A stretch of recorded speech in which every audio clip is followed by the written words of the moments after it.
Well, good afternoon. It's a great day in Minnesota. I'm pleased to share with you that our candidate won last night in 52B, so we are back to 70 strong in the Minnesota House DFL caucus. It's also a great day in Minnesota because we have a balanced budget this biennium and the next.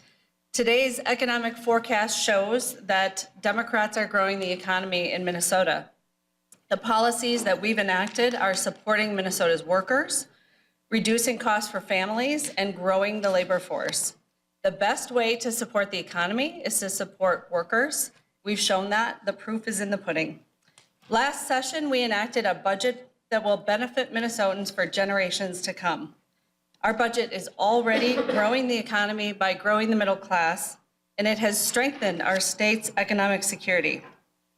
As the budget that we passed continues to be more fully enacted, it will ensure that even more Minnesotans have opportunities and tools to build better lives for themselves and their families. Minnesotans see a Democratic state legislature and a Democratic governor who value their contributions as workers and who have enacted policies to ensure that they get the pay, the benefits, and the working conditions that they deserve. And Minnesotans are responding to the Democratic pro-worker policies by choosing to work in record numbers, giving Minnesota nation-leading labor participation rate, nation-leading high employment, and nation-leading low unemployment. Our labor participation rate is the fourth highest in the country at more than 68%. We have the highest number of Minnesotans working in state history, 3 million people, surpassing our pre-pandemic high of 2.9 million people working. And our unemployment rate of 3.2% is lower than the national average of 3.9%.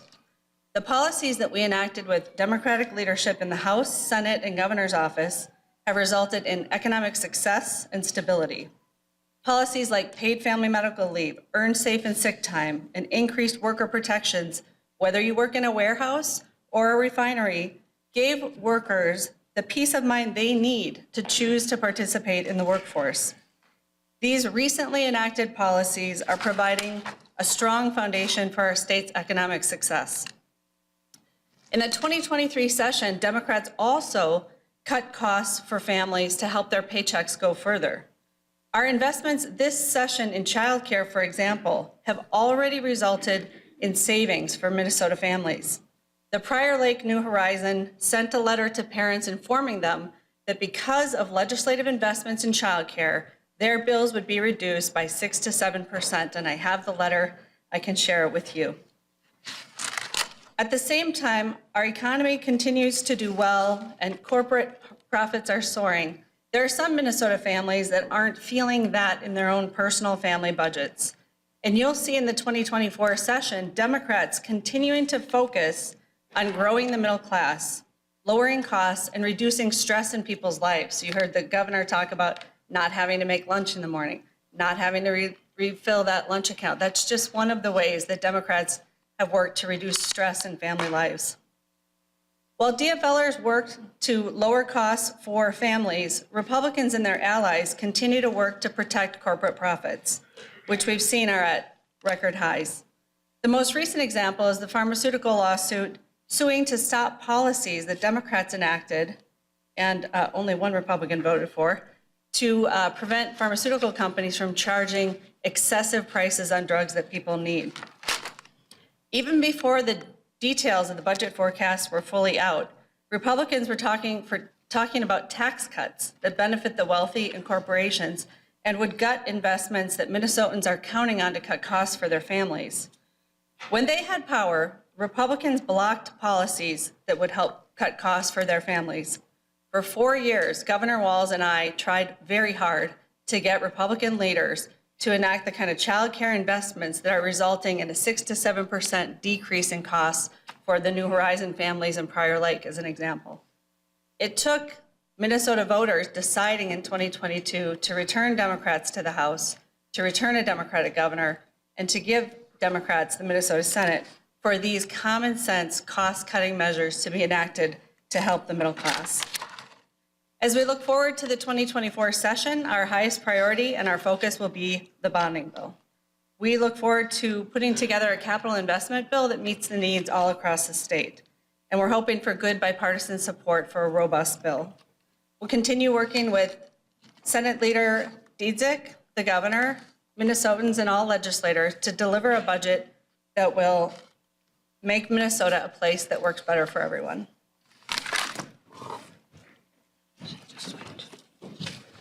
Good afternoon, everybody.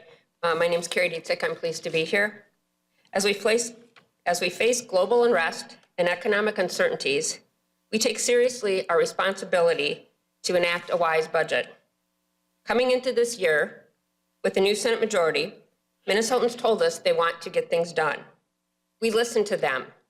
We worked with Governor Walz, the Speaker, our House and Senate colleagues, and we led. We enacted a budget that will improve the lives of Minnesotans for generations.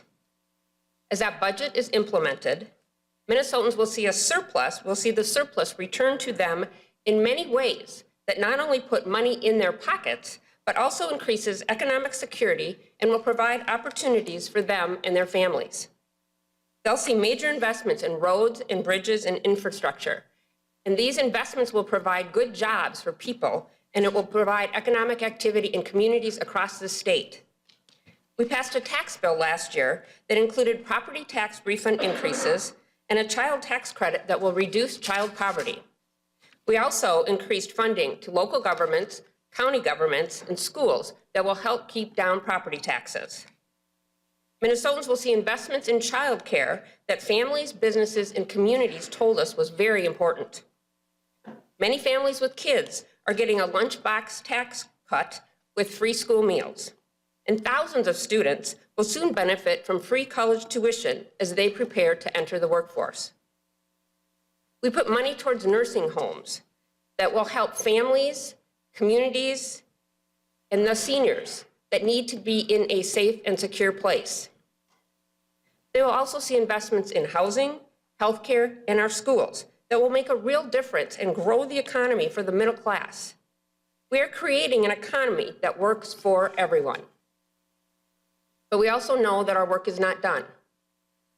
Since the session ended, we have been out meeting and listening to Minnesotans to find out what their priorities are as we prepare for 2024. In the coming weeks, the Senate DFL caucus will be discussing those priorities, and we will continue to work with the governor, the speaker, and our colleagues on how to continue to move this state forward. Thank you. Now we'll take questions. So is 830 the number for the bonding bill then, or? Yeah, so that's the number that is in the forecast, is it's 830. We had been talking 880, but because of what they talked about, the three different levers that we have to use, it's 830 is probably the number. For the GO. Yeah. We will work, we might as well both stay up here, huh? Sure. We will work together to find out what the number is for the cash bill. The agreement that we reached last year between the Senate leader and me and the governor, we have about $876 million that we didn't spend yet that we retained for capital investment. Now, in light of the forecast, we'll revisit that and make sure that we're still all on board. But we do have an agreement that we signed. But in light of breaking that $1 billion barrier, is it a disappointment now to have to go back down below it? No, I think it would be shocking if we had a bonding bill that was less than $1 billion, because there's always a cash component and a GO component. So the GO component at 830, even if we did a very small cash component, we would still break $1 billion.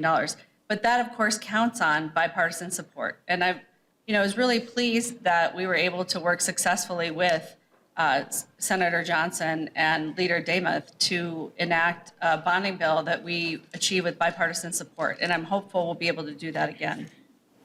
So people who come to any legislature with spending requests, and they will next year as well, what do you tell them based on these numbers, particularly in the out biennium? So we've already had conversations with some of our members and some of the advocates, at least I have talked to them on, let's wait and see what the forecast actually looks like. We implemented a lot last year, we did a lot last year, and we need to make sure that the agencies are actually getting done what we asked them to do last year, that money is getting moved in the way that we want it to, and then at some point we should be able to look at, is it actually helping the way we want it to help? But there are a lot of needs. If you go and talk about needs, Senator Pappas, I know Representative Lee, they have been on bonding tours. Senator Pappas has had some that, they start at 7 in the morning and they are going till 11 o'clock at night, and they are touring towns all across the state and looking at a lot of water infrastructure needs, a lot of local road needs. There's just a lot of infrastructure needs across the state. And so, we'll be having that conversation because as the economy continues to grow, we have record employment, we have low unemployment. Some people are still struggling, and so we want to make sure, how do we help lift everybody up? So you're not ruling out some new spending program that would continue into the next budget? Well, the numbers are a little bit seared in my brain, but they're not on the screen behind us anymore. But you'll recall there was an asterisk at the bottom of the slide that said the forecasted spending in 26 and 27 presumes the expenditure of $880 million in inflationary adjustments to programs. So that means that there's a presumption that the legislature would include $880 million in spending. Now, if that doesn't happen, of course, the number 82 on the bottom line could grow, right? It could be bigger. And it also depends on the economy. Dr. Kolomakidis probably talked to you about the drop in projections for the national economy 2 years out. Well, Minnesota is exceeding the national economy in all measures when you look at economic success. So if we don't track the national numbers in economic growth 2 years from now, we'll have more on that bottom line in 26 and 27. That's just if we're at the same level of growth as the national average. Majority Leader, last week, one of your members rolled out child care assistance. $500 million is the price tag on that. Can you do something like that with this forecast?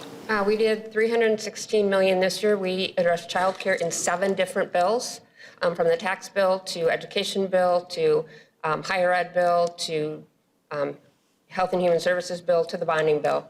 And so we are still hearing that childcare is a big issue across the state. And so we'll at least have the discussions. We told them, make that bill scalable. They said it's scalable, said, give us more data. And we'll continue to have those conversations because that is what we are hearing from Minnesotans. Madam Speaker, do you have some general message to kind of the unmet needs groups as they come in a non-budget year? Yeah, it's really difficult. State government can't meet all the needs that are out there. There certainly are unmet needs out there. And when we talk about a projected surplus, we're not necessarily saying that all of the needs that exist in the state of Minnesota have been fully funded. And I think Representative Pinto had a phenomenal hearing, I think it was around November 13th, on the needs in childcare that are still out there. So it's wonderful for those families at the Prior Lake New Horizon, and I'm sure other New Horizons, who got a 6 to 7% decrease in their rates. But for some families, that's still a whole bunch of money that they're spending in childcare that it makes things tight for them. Do I wish we could do more on childcare? I certainly do. Do we have the revenue to do it? It doesn't look like right now we have the ability to make an additional commitment. We'll see what the numbers show in February. Thank you.